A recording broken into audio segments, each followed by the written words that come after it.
Hello students, welcome.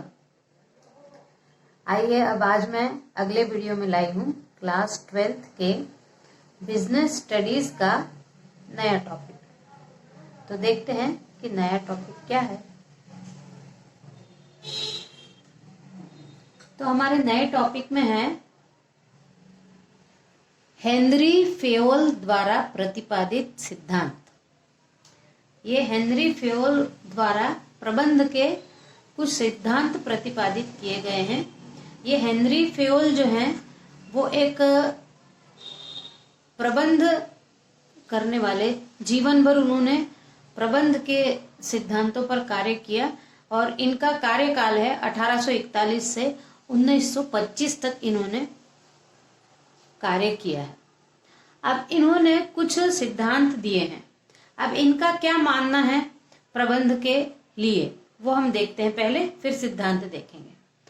तो प्रबंध के सिद्धांतों का जनक माना जाता है हेनरी फेयोल, क्योंकि इन्होंने ही सर्वप्रथम प्रबंध होना चाहिए, प्रबंधक ने प्रबंध का ज्ञान लेना चाहिए, इन सब बातों के ऊपर जीवन भर बहुत कार्य किया है। इसलिए इनको प्रबंध के सिद्धांतों का जनक कहा जाता है। अब इन्होंने कहा कि प्रबंधकों को आधारभूत सिद्धांतों का ज्ञान होना चाहिए, यानी जो बिल्कुल बेसिक नॉलेज है, बेसिक जो सिद्धांत हैं, उन सिद्धांतों को एक मैनेजर को उन सिद्धांतों का ज्ञान होना ही चाहिए, तभी वो अपने जो प्रोजेक्ट है उसको सफल बना पाएगा। फिर प्रबंध की भी योग्यता अर्जित की जाए, यानी प्रबंध के लिए कोई कोर्स किया जाए, कोई डिग्री ली जाए, उसका भी शिक्षण अर्जित किया जाए। जिस प्रकार अन्य योग्यताओं को अर्जित किया जाता है, उसी प्रकार प्रबंध की योग्यता को भी अर्जित किया जाना चाहिए। और फिर सिद्धांत समयानुसार परिवर्तनशील हों। प्रबंध के सिद्धांत ऐसे हों जो समयानुसार परिवर्तनशील होते जाए, समय और स्थान के अनुसार उनमें परिवर्तन किया जा सके, ऐसे सिद्धांत प्रबंध के होने चाहिए। ये उनके जरूरी बातें थी, उनके द्वारा दिए गए ज्ञान में से। अब हम ये देखते हैं कि जो हेनरी फेयोल हैं, उन्होंने एक पुस्तक लिखी है, जनरल एंड इंडस्ट्रियल मैनेजमेंट। इस जनरल और इंडस्ट्रियल मैनेजमेंट किताब में उन्होंने 14 सिद्धांत प्रबंध के दिए हुए हैं। इन 14 सिद्धांतों का हम यहाँ पर अब अध्ययन करेंगे। 14 सिद्धांत दिए हैं इन्होंने, जिसमें से पहला सिद्धांत है कर्मचारियों के पारिश्रमिक का सिद्धांत। तो कर्मचारियों के पारिश्रमिक के बारे में उनका कहना ऐसा है कि यदि कर्मचारी को उचित पारिश्रम दिया जाए, पारिश्रमिक यानी पैसा, उनके काम के बदले यदि उचित पैसा दिया जाए कर्मचारी को, तो कर्मचारी के भी जीवन स्तर में वृद्धि होती है और वो भी मन लगा के कार्य करके जो उनका इच्छित कार्य है वो समय से पूर्ण करेंगे। पर पारिश्रमिक उचित होना चाहिए और समय पर होना चाहिए। दूसरा है केंद्रीयकरण का सिद्धांत। अब केंद्रीयकरण का सिद्धांत यानी ये सिद्धांत थोड़ा कितना बड़ा प्रोजेक्ट है उस पर डिपेंड करता है, कितने लोग हैं उसमें, इस पर डिपेंड करता है कि कार्यों का केंद्रीयकरण होना चाहिए कि सत्ता का यानी कोई एक मुखिया होना चाहिए, उसी को बस अधिकार होना चाहिए कि लोगों से किस प्रकार से काम करवाया जाए। लेकिन यदि बहुत बड़ा संगठन है तो ये संभव नहीं है कि एक ही व्यक्ति सबको आदेश दे पाए, सबको देख पाए। ये छोटी जगह पर हो सकता है, लेकिन यदि बहुत बड़ी जगह लोग ज्यादा कार्य कर रहे हैं तो सत्ता का विकेंद्रीकरण करना चाहिए, यानी दूसरे लोगों को भी और अधिकार देना चाहिए ताकि वो अपने अंतर्गत कार्य करने वाले लोगों से अच्छे से कार्य करवा पाए। तो केंद्रीयकरण व्यवसाय के आकार पर निर्भर करेगा। अगला है सोपान, संपर्क श्रृंखला, पदानुक्रम का सिद्धांत। सोपान या संपर्क श्रृंखला या पदानुक्रम का सिद्धांत यानी क्या है? इस सिद्धांत के अनुसार हेनरी फेयोल ने ये कहा है कि स्टेप बाय स्टेप आदेश देना चाहिए। यानी क्या है कि थ्रू प्रॉपर चैनल अपन कहते हैं। जैसे कि यदि एक छोटे व्यक्ति को अपनी बात पहुंचाना है तो वो क्रमबद्ध एक रेखा बना ली जाए कि ऊपर से नीचे तक के पदाधिकारियों की और कर्मचारियों की एक रेखा बना ली जाए, और यदि नीचे वाले कर्मचारी को कुछ कहना है किसी से तो वो अपने ऊपर वाले से कहे, उसके ऊपर वाला और ऊपर बात को पहुंचाएगा, उसके ऊपर वाला और ऊपर बात पहुंचाएगा। या फिर एकदम टॉप मैनेजर को जरूरत है कि नीचे वाले कर्मचारियों को किसी प्रकार का संदेश भेजने की, तो अपने नीचे वाले को बताए, वो उससे नीचे वाले को बताए, यानी एक रेखा सी बन जाए और उस रेखा के समान एक दूसरे तक अपनी बात को पहुंचाया जाए। फिर है व्यवस्था का सिद्धांत।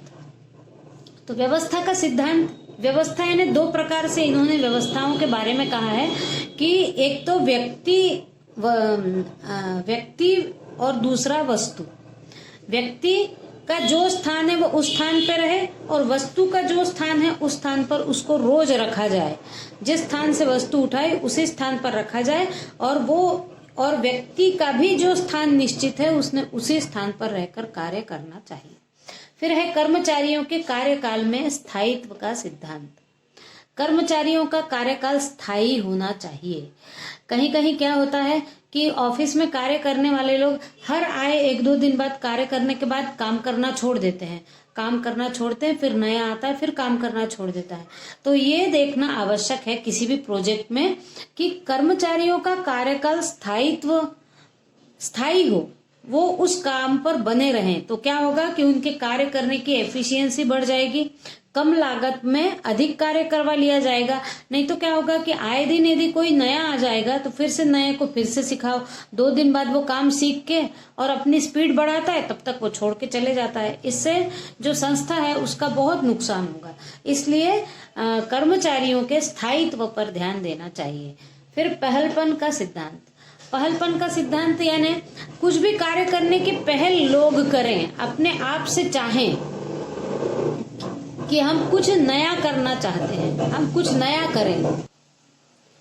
यानी किसी भी प्रबंधक को अपने कर्मचारियों को नया कार्य करने के लिए और नया कार्य सीखने के लिए प्रेरित करना चाहिए, ताकि वो भी आगे आए और उनका भी प्रमोशन हो सके। ऐसा न हो कि कोई भी व्यक्ति एक ही स्थान पर कार्य करता रह जाए।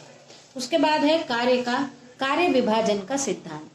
तो हेनरी फेयोल ने ये कहा है कि कार्य का विभाजन किया जाए, और विभाजन करने के बाद एक ही व्यक्ति से वही कार्य बार बार कराया जाए, जिससे क्या होगा कि उसमें ये आ जाएगी, परफेक्टनेस आ जाएगी।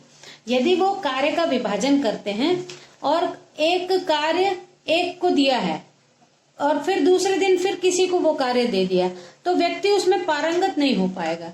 इसलिए यदि कार्य का विभाजन व्यवस्थित किया जाए और एक ही व्यक्ति से बार बार वही कार्य करवाया जाए, तो वो व्यक्ति उस कार्य को करने में विशिष्टीकरण हासिल कर लेगा, और इसलिए इसको विशिष्टीकरण का सिद्धांत भी कहते हैं। विशिष्टीकरण यानी वो उसमें पारंगत हो जाएगा, एक्सपर्ट हो जाएगा, और फिर एक्सपर्ट जो है वो कम समय में कम लागत पर जल्दी जल्दी काम करने का आदी हो जाएगा, जिसका फायदा प्रोजेक्ट को मिलता रहेगा। फिर है अधिकार एवं दायित्व का सिद्धांत। जब हम किसी से उसके दायित्व के बारे में पूछते हैं तो जो फल प्राप्त होना चाहिए वो फल प्राप्त करने के लिए पहले उसको कुछ अधिकार भी दिए जाना चाहिए, तभी तो वो अपने अधिकारों का इस्तेमाल करके दायित्वों का निर्वहन कर पाएगा। इसलिए अधिकार और दायित्व का सिद्धांत दिया गया। उसके बाद है अनुशासन का सिद्धांत। जिस भी प्रोजेक्ट पर कोई भी कार्य कर रहा हो तो प्रत्येक व्यक्ति के लिए आवश्यक है कि वहां पर जो भी अनुशासन के नियम बने हुए हैं उन नियमों का पालन करते हुए कार्य करे, ताकि अनुशासन में किया गया कार्य अच्छा और जल्दी पूरा होता है। फिर आदेश की एक रूपता का सिद्धांत। आदेश की एक रूपता यानी यदि एक पूरी टीम है और उसका एक कोई प्रमुख है, तो ये आवश्यक है कि एक प्रमुख जो है वो ही सबको आदेश दे।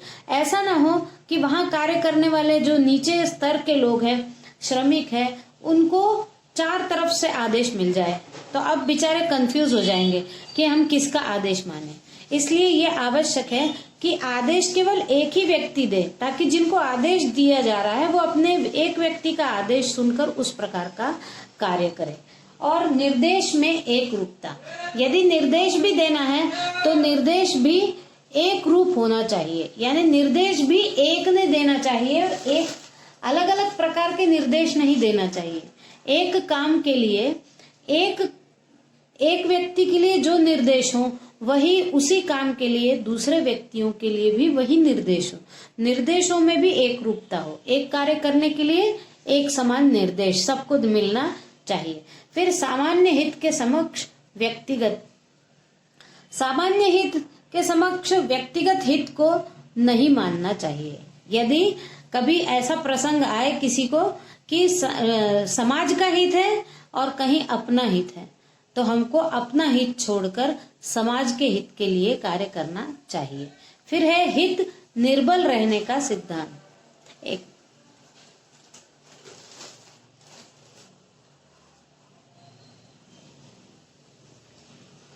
उसके बाद है अगला सहयोग की भावना का सिद्धांत।